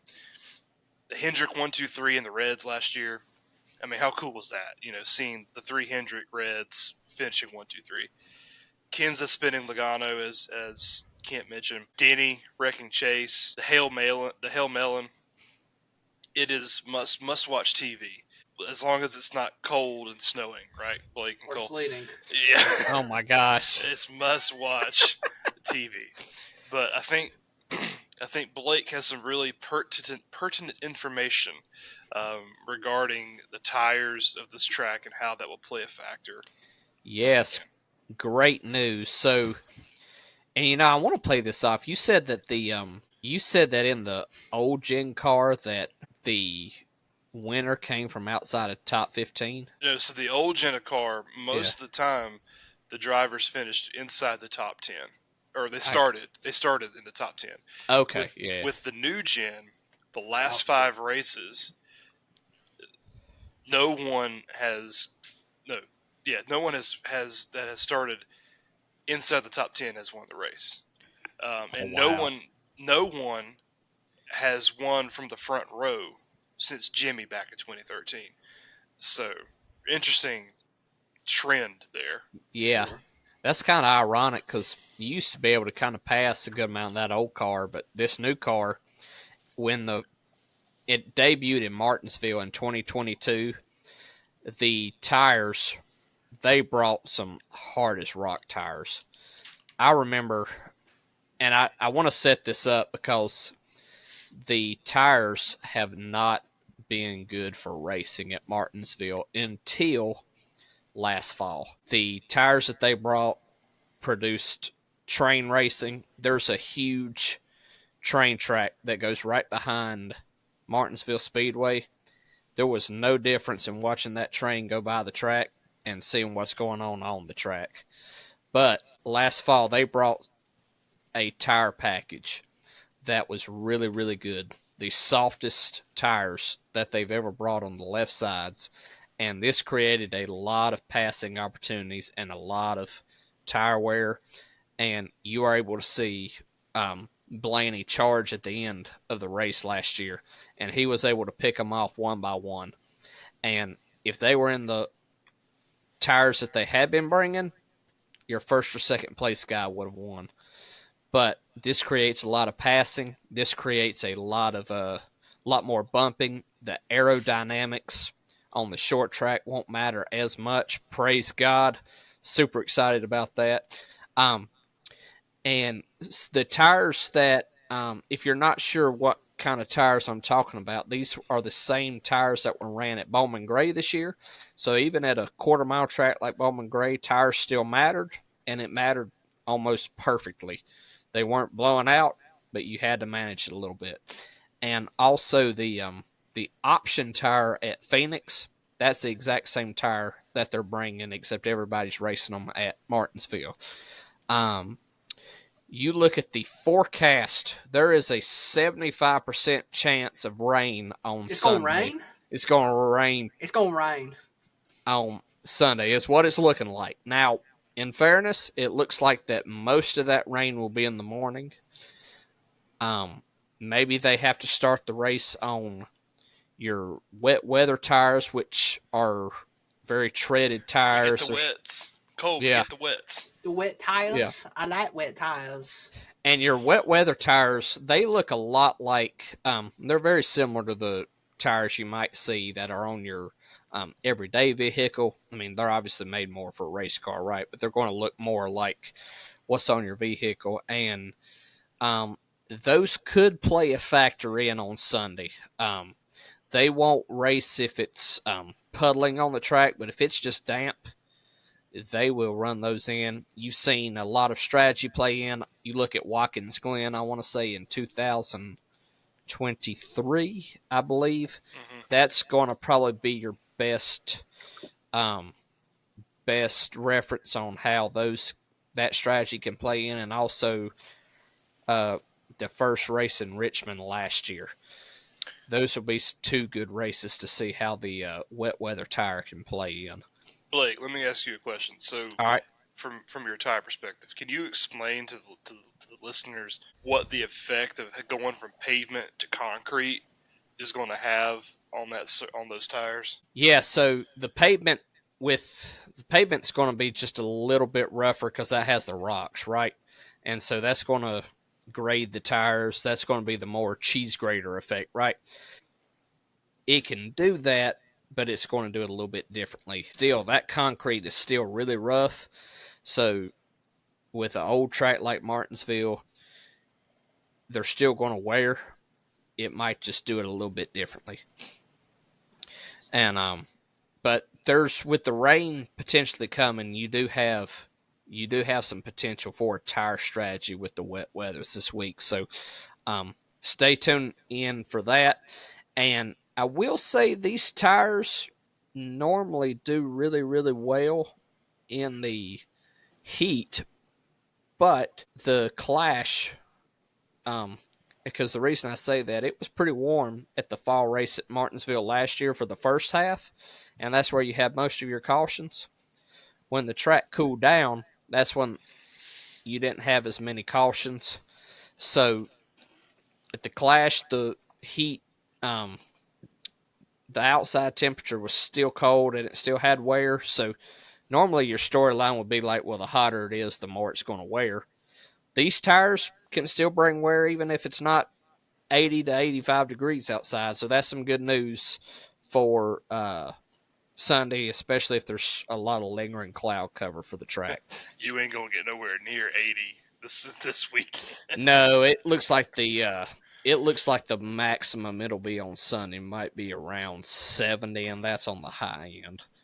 But it's gonna be, if it's 70, it's gonna be 70 and muggy. It's gonna be muggy as crap. You know it's gonna Oh be. yeah, bring your ponchos, bring a little light jacket because you will need it. At least it's not gonna snow. Yeah. That's Oh 7 my degrees. gosh. Yeah, Yeah. it's sleep. Look, to talk about how bad the tires were that 2022, I don't even want to call it a spring race because it was a winter race. The tires did not even lay rubber. How cold it was. Mm. And I remember Martin Truex, they had to make a green flag stop at Martinsville. If you want to talk about how awful the race was, they had to make a green flag stop. And he was almost stalled because the tires were so cold. And he's having to, like, it's looking like a caution lap where he's just going back and forth trying to get the tires warmed up. I mean, so they have come a long way with how good the tires are. And I think it'll produce a lot of more better racing. For sure. Fan side, real easy this week. I mean, you got the freaking hot dogs, guys. If we're gonna be $2. if we're gonna be caught up in the rain, freezing our butts off, we might as well have a bag of 15 hot dogs. Yes, sir. I mean, you might as Bold well. red dye dogs. Yeah. So, I'm honestly great value. Throwback pricing in regards to the concessions is always nice. Um, it brings a lot of markability to the racetrack. You can take your family and be able to actually feed them reasonably. If you have a large family, even it's wild. And the more hot dogs that you get, I believe you do get a slight discount in regard to it. It's not a lot, but there's a little bit of a discount if you get bulk. So if you're Blake and need 20 hot dogs for yourself, I mean, you're ready to go, right? Amen, brother. That's right. But also, of course, you have the autograph sessions at the fan experience stage. And also, I didn't mention this last week, but if you guys are on Twitter, if you follow E3 Apparel, they always post the signings at the merch haulers. Those are a separate entity, of course. They're done through teams, sponsors, partnerships, and of course, always check the website, Martinsville's website. They always have a fan guide that's going to have all those appearances lined up, and just know that you might want to get there a little bit early, especially if you're wanting to get someone that's pretty popular like Larson or Elliott. Getting there in a good spot early, that's vital. So you don't have to act like it's a pop concert and you're trying to get somebody's autograph. I don't listen to pop. That was a poor reference. I should have picked like hard rock or something back in the 80s or 90s. It's like the equivalent of like trying to get Pink Floyd's autograph during their heyday. It's It's wild. So just prepare for that. But if you want a more calmer opportunity, the merch hauler signings are a lot more calm. You just stand in line, wait. It's a one-on-one kind of deal thing. You look at them, make your joke, say hi to them, whatever. So that's basically what I got on the fan side this weekend. Definitely put some coats on just in case. Put them in your bag, whatever, and you'll be ready. So Especially if you're going to the truck in the Xfinity race this weekend. don't be a Nimrod like me and then put shorts on for the Xfinity race. I think it was in the fall last year or year before last year when they had Yes. that big old freaking wreck. Dude, that was 2022 when Junior ran. Yeah, because Yeah. that's when John Hunter won the race, wasn't it? Yes, I believe so. Yeah, in that 20 car. Yeah. But yeah, just make sure you dress appropriately or you're going to pay for it. So Oh yeah. And I will say outside of for the fans too, outside of turn 4, that's a on practice and qualifying days on Fridays and Saturdays. That's also a really nice place to try to get some autographs too. Um, outside of turn 4, hang out. You might have some security guards telling you what to do. That's fine, but right outside of turn 4, the drivers have to come to make a right to go into the parking lot. So if it's a little bit more hectic, but I'd take Cole's advice and go to the merch haulers if you can. for sure. All right, spicy takes from last week. Kent got it right. He wasn't here, but he got it right. Logano did not make the top 10 again this week, but definitely considering how great Logano is at Martinsville, that streak's probably going to be broken this week, unless he gets put in the wall. That's happened before, maybe at Martinsville.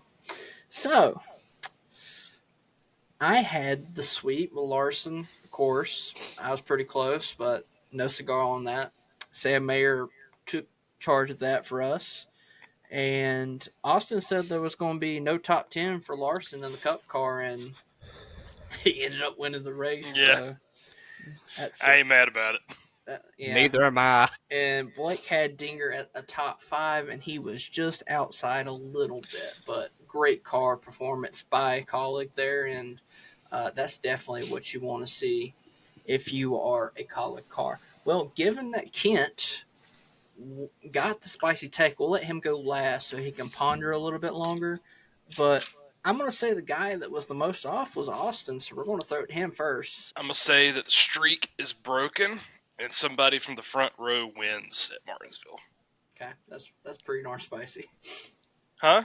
That's pretty darn spicy. I know, and I mean, it hadn't happened in 11 years.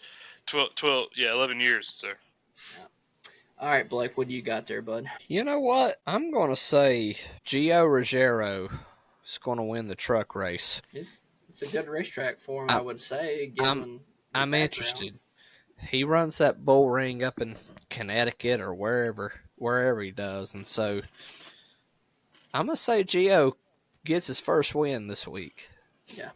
Okay, I like it. And I mean, honestly, was looking like he had been a top truck this week, but he got turned around like Yeah, lap whatever it was, yeah. 1-2 is I'm not going to ridiculous. pick him in the pick'ems, but that's going to be my spicy take. Yeah, I hear you. no ball. Yeah. Let's see here.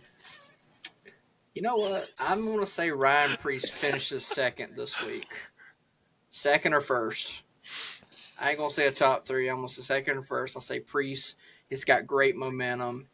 This is the place for him to just showcase how great of a driver he is. Short tracks are his bread and butter, but I mean, thinking an RFK car, I mean, it'd be more spicy to say Brad Kay's actually going to get a top 15. That man's been absolutely terrible this year. He's like 35th in points, 36 in points this year. It's like a Ty Gibbs almost year, but yeah, I think Hopefully with the tire wear Martinsville, old school driver, hopefully that can help turn his season around. yeah. So I think I will go Priest top 2. I ain't gonna say top 3 because I feel like top 3 would be a little less spicy. We'll go top 2. So all right, Kent. Oh man, this is spicy. I don't know if y'all are ready for this. But Cody Ware passes Jimmy Johnson in the NASCAR Cup Series point standings this weekend. No, I'm just kidding. That ain't gonna happen. But no, Ted. is this might be cheating. I don't know, but I'm actually, and I think it qualifies as spicy. I'm going to say that Martinsville is not the place that Joey Logano gets his first top 10 of the season. I'm going to say it We're just going to continues. do this every week. I will do this every week. It's the only thing I can get right, apparently. No, Logano obviously runs well at Martinsville. And so I think that plays into it being a spicy take. I'm not going to say necessarily what it is. I'm just going to say something happens. Pit Whether it's road, luck or apparently, the last 2 weeks. Yeah, pretty pit much. road, whatever the case, something's going to happen. And I'm just going to say that Logano just outright doesn't show up with the speed that we expected. Oh, spicy. I like it. All All right. right, Austin, this is your deal, bud. I'm going to let you take over. All right, brother. Appreciate you, brother. All right. So, Homestead was kind to me this week across all the series, but we'll start with trucks first. Frick, man. Just frick. What? You just freaking sweep the weekend. You finished first the last 4 weeks in the cup. It's been crazy. Yeah, I know it's not going to last, so I'm going to join it while it's here. Homestead this past week, I picked Larson. Thankfully, he was able to salvage his day and get a win at the trucks. Kent came in second, with Daniel Heinrich finishing in P5. Blake came in third, with Chandler Smith finishing P8, and then Cole rounds out the bottom with Majeski running P11. I can't catch a break in the trucks. Like this year in the trucks, I have been awful. You've had three third place finishes and one last place finish so It's like far a this Kent year. year. It's like a Oh, 3.75 average. Yeah, so, but I mean, in all honesty, though, none of our picks did bad per se. I mean, Larson finished first, Hemrick was P5, Chandler was P8, and even Majeski finished with P11. So, I mean, in all, not a terrible weekend. Looking ahead to Martinsville, Cole, you have the first pick, and you cannot pick Majeski, Chandler, or McDowell. I'll take Scott Riggs. Just kidding, Lane Riggs. You gonna take Lane? I am, so Blake can't get him. You're cruel. Oh wow, that's mean. I would have picked Time if I was actually just picking for me. You Oh, dirty. I love you, Blake, I love you too, buddy. in a All right. completely heterosexual way. That's right. I've With got socks socks. on. I've got socks on. Same. Oh gosh. Yeah. All right, Blake, you cannot pick Chandler Smith, Corey Heim, or Kyle Busch. Who you taking? Well, at least I have him for the truck series this week. I'm gonna go William Byron. Dadgummit. Oh, man. Mm. All right, Kent, you cannot pick Hemrick, Enfinger, or Heim. Who are you picking? Oh, man. Are there any other Cup guys running this weekend? I don't have the entry list pulled up. Not in truck, I don't think. No. Not in truck. Pick Corey Day. I think that'd be a good pick for you. Or Luke Baldwin, Tommy's son, Tommy Baldwin. I don't know about that one, but Man, you can't pick Heim, right? no, I can't pick Heim. That'd be my go-to. Been really shooting myself in the foot. You know what? Yeah, I'll pick what truck is Corey Day driving? Is it a Spire Hendrick, truck? Spire, yeah, 7. Okay. Yeah. 07, I think. No, Byron's 07. Oh, It'll I be got 7. Okay. All right, give me Corey Day. Why not? Corey That's Day. why it's wild you took my advice, given I'm on the bottom. Why not? I'm going out there with kind of a might be a bit of an outlandish pick. I can't pick Larson, Ankrum, or Chandler. Give me Ben Rhodes. That's good. Give me Ben Rhodes. He does half decent. He's got a couple top 10 finishes at Martinsville. So I'm gonna run with him this week. I don't think it's really gonna matter though, because I think Byron's gonna win, and I think Riggs will probably take it at least. Cole will finish second, so just trying to get best value there. All right, so that wraps up the trucks. Blake is still the only person who has his championship pick locked in. Kent, Cole, and I are still waiting on ours to come on through. But that is the regular season standings. I'm in first place with 12. Blake is second with 11. Kent third with 10. And Cole is last with single digits, 7. So, looking at Xfinity, I lucked out this past week, with Mayer putting up a Hail Mary there at the end, but got the first place with Mayer finishing P2. Cole finished second with Austin Hill at P3. Blake finished third with Larson in P4. So 1, 2, 3 basically until we got to Kent, where Sammy Smith finished P21. We believe actually didn't Sammy Smith win a stage? I think he won a stage this past weekend. So he had Kent luck. I mean, all honesty. I mean, looked really good first 2 stages, and they're just gone. So I at least, didn't have, just 1 point. So wait, no, that don't count. Never mind. It don't count. Shoot.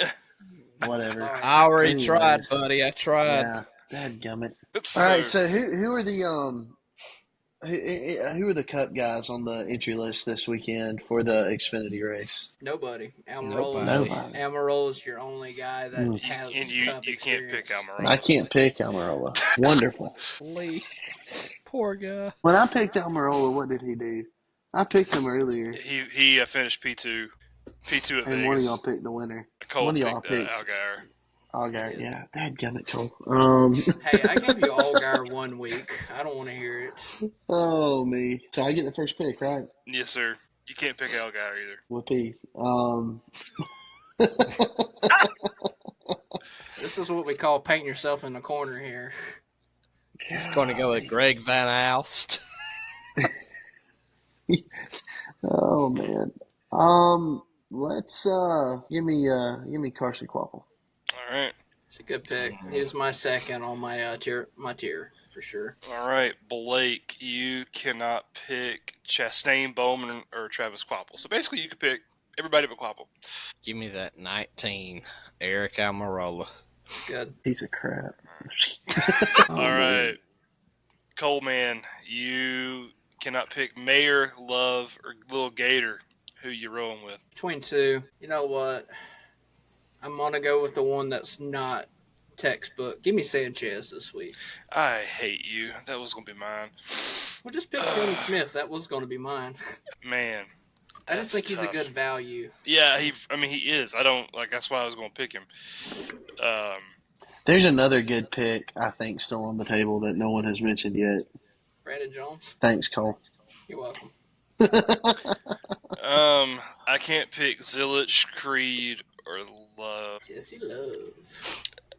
I'm gonna roll with the hot hand. Give me Gator.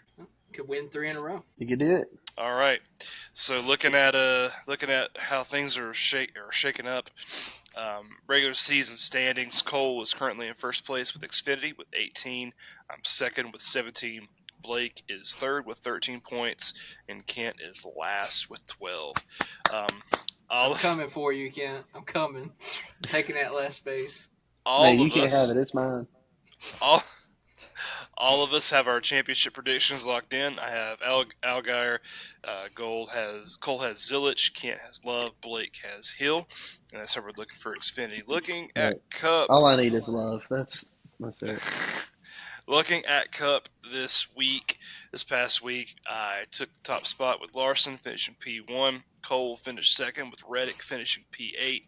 Blake finished third, having Byron finishing in P12. And then Kent had the unfortunate incident with Blaney blowing an engine and finishing P36. The one bright spot, though, for Kent is his championship prediction has been locked in with Kyle Larson. Let's just hope he can keep it within 10 points for it to count and matter. So, hey, I love you. That's probably not going to happen. I love you. To be honest. Oh, man. I love you. Oh me. So Kent, looking ahead, you can't pick Byron, you can't pick Hamlin, you can't pick Blaney this week, which really That sucks. Like that's as bad as it gets going into Martinsville. It couldn't be any worse. I couldn't have planned it any worse. This is as bad as it gets. yeah, I was looking at that this week and I was like, oh my gosh, like You shouldn't have missed that race last year, bud. All right, Kent. So we're going into the college football playoff. Oh, you can't pick Ohio State. You can't pick Alabama. You can't pick Georgia. You can't pick Notre Dame. Tennessee. Okay, great. I texted Cole Kent this morning and I was like, dude, the guys you can't pick have 9 wins here combined. And he was like, "Oh my gosh, that sucks." So Kent, you're kind of backed to a corner this week. Who are you looking at though? Who are you looking at that you can pick? Um, so I've got my own two guys that I think could be good picks, and obviously it'll depend on how they practice and qualify. The first one I feel like is obvious, and that would be to go with the hot hand of Larson because I still got him. He's driving a Hendrick car. He's going to be at the front. It's just if he finishes fourth and the three guys in front of him are the guys that y'all pick, then I'm done. I retire. It's over. The other one that I'm going to be looking at is another one who has won here before, and that's Bell. And I mean, Hmm. Bell's, after two pretty tough weeks in a row, I think Bell's going to be looking to put together a really good race. We know he can do it. We know he can do it here. So those are the two guys that I'll be kind of keeping an eye out for this weekend. If he can keep it off the wall, he'll be all right, I think. Yeah. Um, looking to Blake. Blake, you can't pick Blaine. You're not in the best position yourself either. You can't pick Blaney. You can't pick Bell. You can't pick Byron this weekend. Who's someone that you're looking at? Hamlin. The tires are going to matter. He finished, I believe, in the top 5 in these Martinsville tires last fall. He finished second at the Clash with these tires, and he's got a new sponsor with Progressive now. I think that gave him a little shot in the arm last week, and um, I think he's going to be rolling well into Martinsville. So that's who I'm going to be looking out for. The other one, well, I was going to say was Larson. I mean, that's an obvious one, but mine's Hamlin for this week. All right, Cole, looking to keep the hot streak going and pass Blake.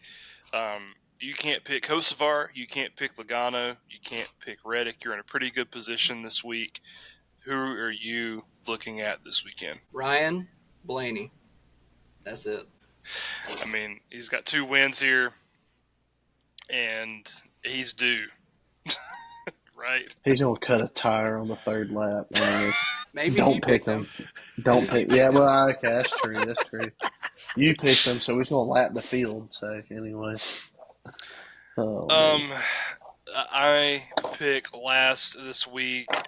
My drivers that I can't pick are Busher, Chastain, and Larson. I feel like I'm in a pretty good spot as well coming into this.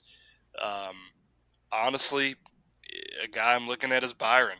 I mean, he's got the Hendricks underneath the hood, those Hendrick engines underneath the hood. Hendrick has especially Byron. Byron's probably the best of the Hendrick crew at this racetrack. Probably between him and Chase are the best. But I don't know, guys. I don't trust Chase right now. He started off really good at Bowman Gray with the Clash, and I mean, granted, we haven't had a short track like Martinsville since the Clash, so you know maybe those similarities can carry over for Chase. But I don't know. He's just been kind of a disappointment so far uh, through some of this year. I will say, I mean, he hadn't been spectacular, but he still is 6th in points though, right Yeah, now. I mean he's good, but I think the start we were expecting him to have didn't happen. Yeah, for sure. Winning the Clash kind of, you want that to be your tone setter. Right. But honestly, I'm looking at a Hendrick engine.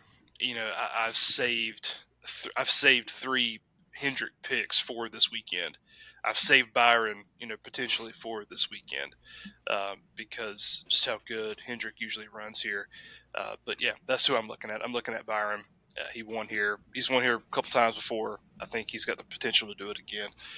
Looking at our standings, though, I'm in the lead with 20 points. Blake and Colt are tied for second with 15, and then Kent is at the bottom with 12.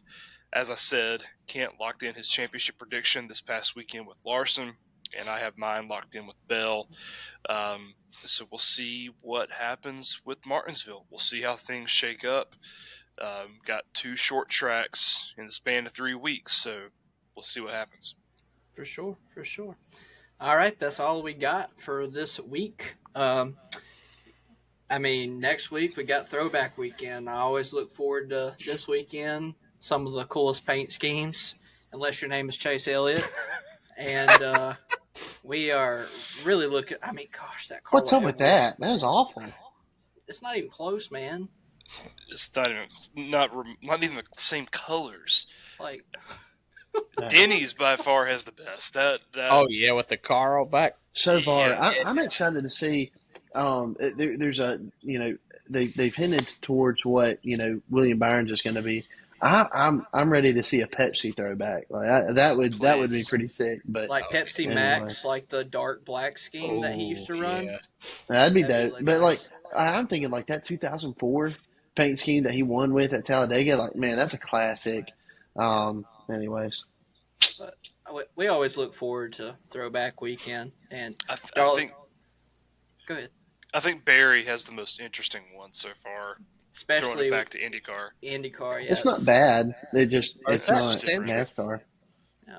So we'll always look forward to it. And Darlington's a fantastic racetrack. Like, Oh yeah. it's definitely in my top 4 or 3 that I've ever been to. It's always a great race. Kent, you gotta go, bro. You gotta go sometime. I know. So the buddy of mine that we took to his first race at Atlanta, he's going to his first Cup race. It's going to be Darlington. So he tried to get me to go with him, but that's a drive that I'm not going to get there in time for after church on Sunday. So it ain't going to happen. Not at least in the spring. But man, I want to make it happen here soon.